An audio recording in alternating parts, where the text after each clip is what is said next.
கர்த்தர் என் மேய்ப்பராக இருக்கிறார், நான் தாட்சி அடைவேன்.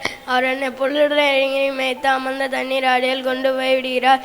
அவர் என் ஆத்துமாவை தேற்றி தம்முடைய நாமத்தின் நிமித்தம் நடத்துகிறார். நான் மரணத்தின் பள்ளத்தாக்கில் நடந்தாலும் பொல்லாப்பு தேவரீர் என்னோடு கூட இருக்கிறீர். உமது கோலும் உமது தடியும் என்னை தேற்றும். என் சத்துருவுக்கு முன்பாக நீர் ஒரு பந்தியை ஆயத்தப்படுத்தி என் தலையை எண்ணெயால் அபிஷேகம் பண்ணுகிறீர். என் பாத்திரம் நிரம்பி வழிகிறது. என்னுடைய ஜீவனுள்ள நாளெல்லாம் நன்மையும் கிருபையும் என்னை தொடரும். நான் கர்த்தருடைய வீட்டிலே நீடித்த நாட்கள் நிறைவேற்பேன். கர்த்தாவே யாருடைய கூடத்தில் தங்குவான், யாருடைய பரிசுத்த பருவத்தில் வாசம் பண்ணுவான். உத்தமனாய் நடந்து நீதியை கடைப்பிடித்து மனதால் சத்தியம் பண்ணுவான் தானே.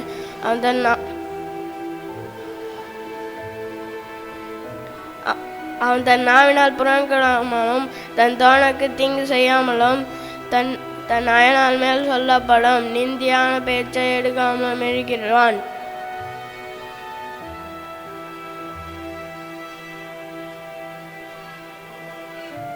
ஆகாதவன் அவன் பார்வைக்கு தீர்ப்பானது.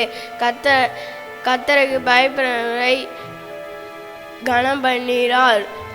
தன் ஆணையிட்டதில் தனக்கு நஷ்டம் வந்தாலும் தவறாதிருக்கிறான். தன் பணத்தை வட்டிக்கு கொடாமலும் குற்றமில்லாதவனுக்கு விரோதமாய் பரிணாமமாய்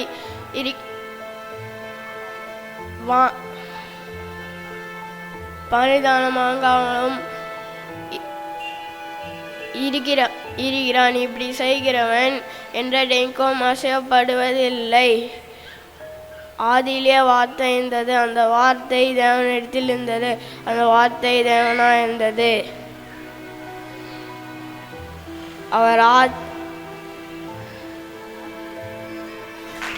ஆதியிலே தேவனோடு இருந்தார். ஆமென்.